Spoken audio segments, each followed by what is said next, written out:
तर थाहा पाउँदाखेरि तपाईँहरूले बाइक यस्तो गर्नुभयो भने चाहिँ सो एक्सिलेटर पनि एकैचोटि वात्तै दिने होइन क्या सो अलराइट हेलो एन्ड नमस्ते everyone how you guys are doing I hope you guys are doing great this is me your friend project Budhathoki and welcome to the very beginning of the new vlog so आजको भ्लगमा चाहिँ हामी एउटा extra कुरा गर्न गइरहेको छौँ है सो आज चाहिँ म हजुरहरूलाई सानो क्लच र हाम्रो जुन क्लच हुन्छ सो यो क्लच र एक्सिलरेसनको कम्बिनेसन कसरी गर्ने होइन यो क्लच र एक्सिलरेटरलाई कसरी युज गर्ने फर द बिगिनर्स तपाईँहरू यदि प्रो हो तपाईँहरू एकदम हुन्छ नि पहिल्यैदेखि बाइक कुदाउनु राख्नु भएको छ भने चाहिँ तपाईँहरूको लागि यो भिडियो होइन है so but if you are beginner जो चाहिँ तपाईँहरू बाइक कुदाउनु सिक्दै हुनुहुन्छ अथवा बाइक कुदाउनु सिक्नु भएको छैन र तपाईँहरूलाई बाइक कुदाउनु मन छ तर कुदाउन आउँदैन भने चाहिँ सो यो कुराहरूले चाहिँ म हजुरहरूको लागि बनाइरहेको छु सो यो क्लच र एक्सिलरेटर भनेको एकदम मेन कुरा हो बाइकलाई कुदाउनको लागि है बेसिक कुराहरू भनेको चाहिँ सुरुमा हामीले क्लचलाई कसरी युज गर्ने र एक्सिलरेटरलाई कसरी युज गर्ने भनेर जान्नुपर्छ ब्रेकहरू भनेको पछाडि आउँछ है सो क्लच र एक्सिलरेटर बिना चाहिँ तपाईँहरू सुरुमा चाहिँ यो दुईवटा कुरा सिक्नु भएन भने चाहिँ हजुरहरूलाई एकदम गाह्रो हुन्छ बाइक सिक्न है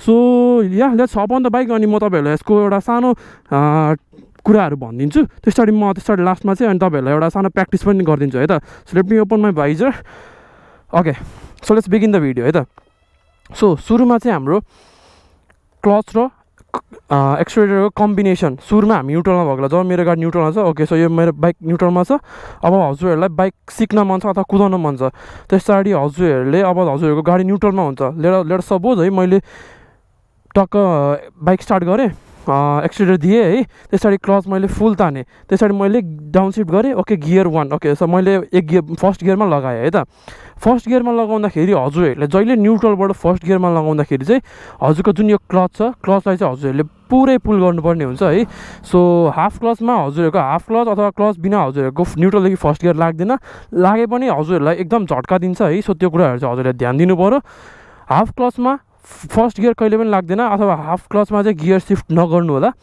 फर्स्ट न्युट्रलदेखि फर्स्ट गियर सिफ्ट गर्दाखेरि जहिले पनि क्लचलाई पुरै पुल गरेर मात्रै ओके यो डाउन सिफ्ट गरेँ नि मैले होइन सो या पुरै पुल गरेर मात्रै हजुरहरूले न्युट्रलदेखि फर्स्ट गियरमा सिफ्ट गर्नु होला है त सो अब यदि हजुरहरू बिगिनर्स हुनुहुन्छ होइन हजुरहरूलाई बाइकको बारेमा केही नै थाहा छैन बाइक कसरी अगाडि बढ्छ त्यो पनि थाहा छैन भने म तपाईँहरूलाई भन्छु है त सो टक्क तपाईँहरूले बाइक स्टार्ट गर्नुभयो क्लच पुरै पुल गर्नुभयो अनि एउटा फर्स्ट गियर हान्नुभयो है त सो अब तपाईँहरूलाई त अगाडि बढ्नु छ होइन सो अगाडि बढ्नको लागि चाहिँ यो क्लच र एक्सिलरेटर कम्बिनेसन मिलेन भने चाहिँ तपाईँहरूको गाडी स्टल हुन्छ रोकिन्छ अथवा जर्क हुन थाल्छ अथवा स्टल त मैले भनिसकि नै हालेँ है सो तपाईँहरूको गाडी एकदम हुत्तिने टाइपको पनि हुन्छ यो दुइटाको कम्बिनेसन मिलेन भने है सो यो कुराहरूको कम्बिनेसन चाहिँ कसरी मिलाउने भन्दाखेरि चाहिँ यदि युआर बिगिनर अनि तपाईँहरूलाई केही थाहै छैन भने चाहिँ तपाईँहरूले चाहिँ यो एक्सिलरेटर र क्लचको एउटा इङ्गेजिङ पोइन्ट भन्ने हुन्छ हो त्यो इङ्गेजिङ पोइन्ट चाहिँ हजुरहरूले याद गर्नुपर्ने हुन्छ अथवा तपाईँहरूले फाइन्ड आउट गर्नुपर्ने हुन्छ आफै नै त्यो चाहिँ कस्तो भन्दाखेरि जस्तै मैले अब अगाडि नै भनिसकेँ है बाइक स्टार्ट गरेँ मैले एक्सिलरेटर दिएँ त्यसरी क्लच तानेर फुल क्लच तानेर मैले फर्स्ट गियर सिफ्ट गरेँ अब हजुरहरूले यो क्लचलाई चाहिँ बिस्तारै छोड्दै जानुहुन्छ सो अब यो पोइन्टमा आएपछि जब मेरो क्लच यो पोइन्टमा आयो यो पोइन्टमा आएपछि अथवा इङ्गेजिङ पोइन्टमा जब बाइक आउँछ इन्जिनको उयो पावर हुन्छ त्यति बेला चाहिँ हजुरको गाडीले चाहिँ एकदम त्यो हुन्छ नि जर्क दिन थाल्छ अथवा यसले चाहिँ पावर खोजेको जस्तो गर्छ क्या तपाईँहरूलाई हो त्यो बेला चाहिँ हजुरहरूको एक्सिलरेटरलाई हल्का प्रेस गरेर चाहिँ यसलाई क्लचलाई चाहिँ बिस्तारै छोड्नुभयो भने अनि त्यसरी यो एक्सिलरेटरलाई पिक लिनुभयो भने चाहिँ हजुरको गाडी अगाडि बढ्न थाल्छ है त तर यदि तपाईँहरूले टक्क फुल क्लच थिच्नुभयो त्यसरी गियर हान्नुभयो र एक्सिलेटर नदिई चाहिँ यसरी वात्ता छोड्नुभयो अथवा फुल क्लच दिएर सिधै बिस्तारै छोड्नको साटो तपाईँहरूले वात्ता छोड्नुभयो भने चाहिँ तपाईँहरूलाई जर्क फिल हुन्छ तपाईँहरूलाई गाडीले हुत्ताइदिन्छ होइन त्यसरी हुत्तेर बन्द हुन्छ गाडी है त अगाडि बढ्न सक्नुहुन्छ तपाईँहरू सो त्यो कुराहरू चाहिँ तपाईँहरूले ध्यानमा राख्नुपर्छ जस्तै म हजुरलाई देखाइदिइहाल्छु है त so let me turn on the bike मेरो न्यू डिजिटल छैन है sorry for that let me turn it on so okay wait let me put in neutral okay so मेरो बाइक अहिले स्टार्ट छ होइन अब हजुरहरूले बाइकमा बसेपछि यसरी स्टार्ट गर्न त हजुरलाई आइ नै हाल्छ है सो स्टार्ट गरेपछि टक्क हजुरहरूले यसलाई फुल क्लच प्रेस गर्ने टक्क गियर लाउने अब तपाईँहरूले जस्तै अब तपाईँहरूले यसलाई एक्सिलेटरको एक्सिलेटर चलाउन आउँदैन तपाईँहरूले एक्सिलेटर बिना यसलाई अब थ्रटल नदिए तपाईँहरूले सिधै क्लच छोड्नु पनि यस्तो हुन्छ सो यसरी जग दिन्छ तपाईँहरूलाई है त सो यसरी बन्द हुन्छ जग दिन्छ अनि त्यसरी बन्द हुन्छ सो त्यो कुराहरू चाहिँ हजुरले ख्यालमा राख्नु पऱ्यो so let me turn the bike again so अब यसरी कम्बिनेसन चाहिँ कसरी मिलाउने भन्दाखेरि चाहिँ टक्क हजुरहरूले यहाँ मेरो लेफ्ट ह्यान्डमा फोकस गर्नु होला, क्लचमा फोकस गर्नु होला है त। सो मेरो गाडी अलि स्टार्टमा छ है त, मेरो फर्स्ट गियरमा छ, स्टार्टमा छ। अब मैले बिस्तारै क्लच छोडेँ। सो यहाँ हजुरले लिन सक्नुहुन्छ, यी मेरो गाडी अहिले अब पुल गर्न खोजेछ, यसलाई पावर चाहिरहेको छ, यहाँ गाडी थर्किरहेको छ है त। अब मैले बिस्तारै यसलाई यसरी एक्सिलेटर दिएँ भने र यता बिस्तारै क्लच छोड्दै अब यसरी छोड्यो भने हजुरहरू अगाडि बढ्न सक्नुभयो है त। सो यो कुराहरू चाहिँ हजुरहरूले एउटा याद गर्नुपर्ने हुन्छ। सो तपाईँहरूले सुरुमा त अब बाइकलाई चाहिँ कसरी अब बाइकको जुन अब तपाईँहरूले स्टार्ट गरेपछि अथवा इफ युआर बिगिनर तपाईँले स्टार्ट गरेपछि बाइकलाई चाहिँ कसरी अगाडि बढाउने भनेर चाहिँ तपाईँहरूलाई अब मैले भनिहालेँ, तपाईँहरू थाहा पनि पाउनुभयो होला है त। सो सुरुमा के गर्ने भन्दाखेरि टक्क बाइक स्टार्ट गर्ने, सुरुमा फुल क्लच लिने, त्यसपछि गियर सिफ्ट गर्ने। If you have down shift then first gear भनेको मुनि हान्दाखेरि फर्स्ट गियर लाग्छ भने मुनि हान्ने, अथवा माथि उठाउँदा फर्स्ट गियर लाग्छ भने माथि हान्ने। प्रायः 125cc को बाइकमा चाहिँ हजुरहरूले माथि सिफ्ट गर्नुपर्ने हुन्छ, अर एल्स 150 देखि माथिको सिसीको बाइकहरूमा चाहिँ हजुरहरूले डाउन सिफ्ट गर्नुपर्ने हुन्छ है त, एक्सेप्ट इन सम केसेस। त्यसपछि टक्क हजुरहरूले डाउन सिफ्ट गर्नुभयो, फर्स्ट गियरमा लाउनु भयो। अब हजुरहरूले क्लचलाई वात्तै छोड्ने होइन, यसरी वात्तै छोड्नु भने तपाईँहरूलाई मैले अघि डेमो दिइहालेँ कसरी बाइक जर्क हुन्छ अथवा कसरी बाइक स्टल हुन्छ, तपाईँहरूलाई झट्का दिन्छ, तपाईँलाई भनिहालेँ। अब कसरी गर्ने भन्दाखेरि टक्क क्लचलाई चाहिँ बिस्तारै रिलिज गर्ने। एउटा सर्टेन पोइन्टमा आएपछि हजुरहरूको बाइक चाहिँ अगाडि पछाडि हुन थाल्छ। त्यो भनेको चाहिँ यो बाइकको इङ्गेजिङ पोइन्ट हो। तपाईँहरूले चाहिँ आफ्नो बाइकको इङ्गेजिङ पोइन्ट थाहा पाउनु पऱ्यो। जब त्यो गाडी अगाडि पछाडि हुन खोज्छ त्यो भनेको चाहिँ बाइकलाई पावर चाहियो, अब बाइक अगाडि बढ्न रेडी छ, पावर दिनु भनेर चाहिँ बाइकले माग्न खोजेको। त्यति बेला चाहिँ हजुरले टक्क एक्सिलेटरलाई बिस्तारै बढार्ने, वात्त बढार्ने भने नि तपाईँहरूलाई हुत्ताइदिन्छ, वात्त अगाडि बाइक हत्त अगाडि जान्छ, तपाईँहरू पछाडि आउनुहुन्छ हुत्ताइदिन्छ होइन। सो एक्सिलेटर चाहिँ हजुरले बिस्तारै एक्सिलेटर दिने, क्लच बिस्तारै अब हाफ क्लचमा छ नि, अब हाफ क्लचलाई बिस्तारै रिलिज गरेर फुलमा छोडिदिने, अनि एक्सिलेटर हल्का बटार्ने।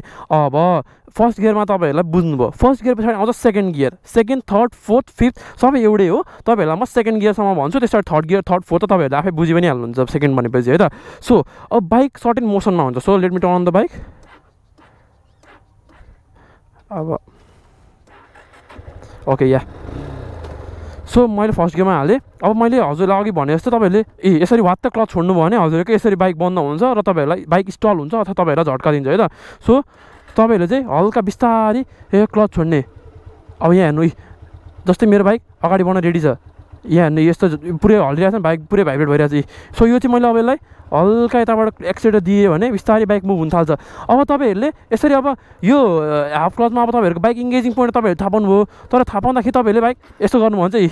सो एक्सिलेटर पनि एकैचोटि वात्तै दिने होइन क्या, बिस्तारै एक्सिलेटर पनि बिस्तारै दिने क्या। सो यसलाई क्लचलाई पनि बिस्तारै रिलिज गर्दै जाने, एक्सिलेटर पनि बिस्तारै थ्रटल दिँदै जाने। ओके, सो अब सेकेन्ड गियरमा है त। अब let me go ahead. So okay, म अब फर्स्ट गियरमा मैले हल्का लिइसकेँ। अब सेकेन्ड गियरमा तपाईँहरूलाई हाल्नुपर्ने हुन्छ। सेकेन्ड गियरमा हाल्नको लागि तपाईँहरूले क्लचलाई फुल प्रेस गर्ने, त्यसरी गियर अफ गर्ने। अब तपाईँहरूले यसलाई इङ्गेजिङ पोइन्ट थाहा पाइरहनु पर्ने, किनभने तपाईँहरूको गाडी त मोसनमा छ, अलरेडी मोसनमा छ। सो तपाईँहरूले चाहिँ अब मोसनमा भएकोलाई चाहिँ टक्क सेकेन्ड गियर हाल्नुभयो, क्लचलाई स्वात्त छोडेर एक्सिलेटरलाई बिस्तारै दिँदाखेरि यसरी तपाईँहरूको बाइकले आफै तान्छ। तर यसमा पनि एउटा सर्टेन कुराहरू छ, जस्तै तपाईँहरूको फर्स्ट गियरमा छ बाइक होइन, तपाईँहरूको मोसनमा हुनुहुन्छ, तपाईँहरूले सेकेन्ड गियर लाउनुभयो।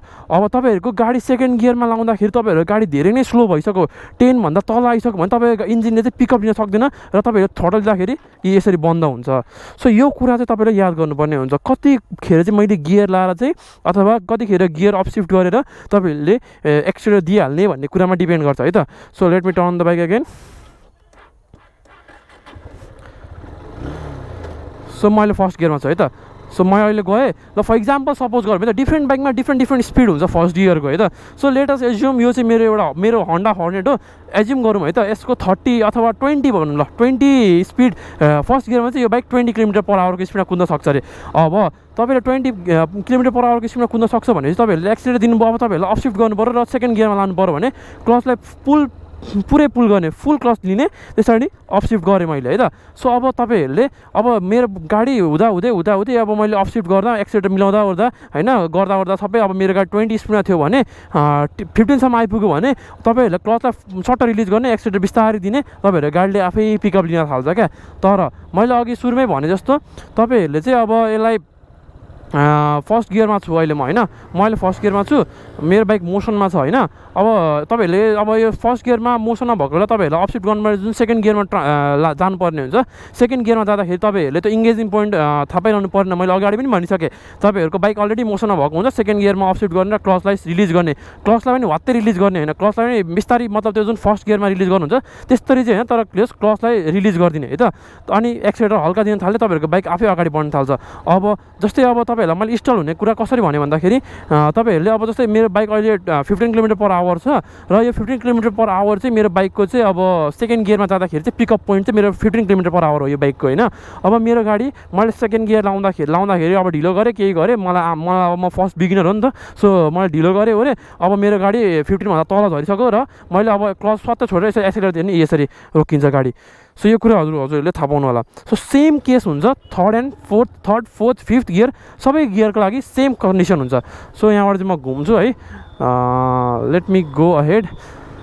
अब यो भयो है, अब यो मेरो बाइकको अहिले मेरो बाइकको फर्स्ट गियरको टप स्पिडमा छु अहिले म 30 km/h अथवा 20 km/h को स्पिडमा छु। अब यहाँ हेर्नु है त, मैले एक्सिलेटर सट्ट छोड्छु, फुल क्लच लिएँ, गियर अपसिफ्ट गरेँ, एक्सिलेटर सट्टै के अरे मतलब क्लच वात्तै छोडेँ। मैले अघिको जस्तो जुन सुरुमा फर्स्ट गियर हाल्दाखेरि जुन मैले तपाईँहरूलाई बिस्तारै छोड्नु भयो देखाएको त्यसरी मैले छोडेँ त छोडिनँ नि।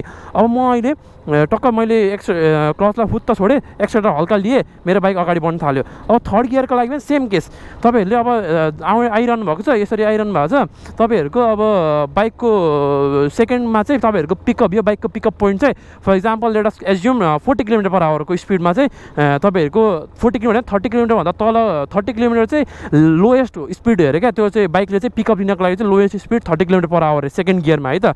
अब तपाईँहरूले सेकेन्ड गियरमा अब सेकेन्ड गियरबाट थर्ड गियरमा त अपसिफ्ट गर्नु पऱ्यो, थर्ड गियरमा जानु पऱ्यो, त्यसको लागि अब मैले अपसिफ्ट गरेँ, क्लचलाई भात्तै छोडेँ, एक्सिलेटर हल्का दिएँ, यसरी अब चाहिँ घाटे गरेर सुन्नुभयो नि तपाईँहरूले, हो यो घाटे गरेको भने चाहिँ मेरो लोएस्ट स्पिडमा आइसक्यो हो। यो लोएस्ट स्पिडमा आउँदाखेरि चाहिँ तपाईँहरूको जुन घाटे गर्छ तपाईँहरू डराउनु पर्दैन है। सो कति मान्छेहरू चाहिँ डराएर ब्रेक हान्नुहुन्छ, ल के भयो भनेर ब्रेक हान्नुहुन्छ, त्यो भनेको तपाईँको एउटा बाइक स्टल हुन खोजेको, बाइकले चाहिँ पिकअप मागेको अथवा पावर मागेको जुन तपाईँहरूको जुन गियर छ त्यो गियरमा चाहिँ म उठाउन सक्दिनँ है, अलिकति मलाई पावर दे अथवा डाउनसिफ्ट गरेर अलिकति पावर दे अनि मात्रै म उठ्छु भनेर तपाईँहरूको बाइकले भन्न खोजेको। So you have to be हुन्छ नि अलिकति तपाईँहरूले चाहिँ बाइक प्र्याक्टिकल भएर सोच्नुपर्ने हुन्छ क्या। यसलाई चाहिँ मसिन होइन लाइक टाइप अफ हुन्छ नि त्यो ह्युमन टाइपको बिहेभियर गर्नुपर्ने हुन्छ क्या बाइकसँग चाहिँ। सो मैले तपाईँहरूलाई भनि नै हालेँ होइन। अब यसरी नै तपाईँहरूले चाहिँ बिस्तारी चाहिँ अब बिस्तारी तपाईँहरूले एक्सिलेटर र क्लचको कम्बिनेसन मिलाउँदै जानुभयो भने हजुरहरूले बाइक सिकिहाल्नुहुन्छ होइन। अब के रह्यो कुरा भन्दाखेरि डाउनसिफ्ट गर्दाखेरि अथवा मान्छेहरूले कति कन्फ्युज पनि हुन्छ, अब हामीले डाउनसिफ्ट गर्दाखेरि यो एक्सिलेटर दिइरहनु पर्छ कि पर्दैन भन्नुहुन्छ है त। सो त्यसको लागि चाहिँ अब जस्तै म अहिले लेटसको अलिकति पिकअप स्पिड बढाऊँ, अहिले म थर्ड गियरमा छु होइन। सो थर्ड गियरमा छु, मलाई अब डाउनसिफ्ट गर्नु पऱ्यो र म सेकेन्ड गियर फर्स्ट गियरमा आउनु पऱ्यो भने मैले एक्सिलेटर नदिँदा हुन्छ क्या, जस्ट मैले क्लचलाई फुल प्रेस गर्छु, डाउनसिफ्ट, म सेकेन्ड गियरमा आएँ, फेरि अलिकति चाहिँ स्लो हुन दिउँ, फेरि क्लच पुरै पुल गरेँ, फेरि डाउनसिफ्ट गरेँ, म फर्स्ट गियरमा आएँ। अनि हजुरहरूले क्लचलाई फुलै प्रेस गर्नुभयो र हल्का ब्रेक हान्नु भयो भने हजुरको बाइक यसरी स्टप हुन्छ। सो या तपाईँहरूलाई मैले भनि नै हालेँ क्लच र हाम्रो एक्सिलेटर कम्बिनेसन कसरी हुन्छ। सो यही कुराहरू हो है, क्लच र एक्सिलेटरको बारेमा यही नै कुराहरू हो। अनि इफ यु आर बिगिनर अनि इफ यु आर हुन्छ नि अब बाइक कुदाउन सिक्दै हुनुहुन्छ अथवा बाइक कुदाउन सिकिसक्नु भएको छैन र तपाईँहरूलाई बाइक कुदाउन सिक्न मन छ भने चाहिँ यही कुराहरूलाई हजुरहरूले ध्यानमा राख्नु होला। मैले भने जस्तै पाराले तपाईँहरूले क्लचलाई राम्ररी युटिलाइज गर्नु र एक्सिलेटरलाई राम्ररी युटिलाइज गर्नु होला है। सबै बाइकको डिफ्रेन्ट एउटा हुन्छ नि इङ्गेजिङ पोइन्ट हुन्छ, त्यो इङ्गेजिङ पोइन्ट चाहिँ हजुरहरूले थाहा पाउनुपर्ने हुन्छ। त्यो इङ्गेजिङ पोइन्ट थाहा पाएपछि चाहिँ मैले कति थ्रोटल दिने र क्लचलाई कसरी रिलिज गर्ने भन्ने चाहिँ हजुरहरूमा डिपेन्ड हुन्छ। मैले जुन तपाईँहरूलाई सिकाइ नै हालेँ। So yeah thank you so much guys for watching the video till here. हजुरहरूलाई अब मेरो यो इन्फर्मेटिभ भिडियो कस्तो लाग्यो, यदि मन पऱ्यो भने लाइक सेयर र सब्सक्राइब गरिदिनु होला र हजुरहरूको बाइक इन्थुजियास्ट अथवा जो बाइक लर्नर्सहरू हुनुहुन्छ नयाँ सिक्दै हुनुहुन्छ उहाँहरूलाई पनि सेयर गरिदिनु होला। अनि yeah take care, peace, bye bye, happy Dashain है त।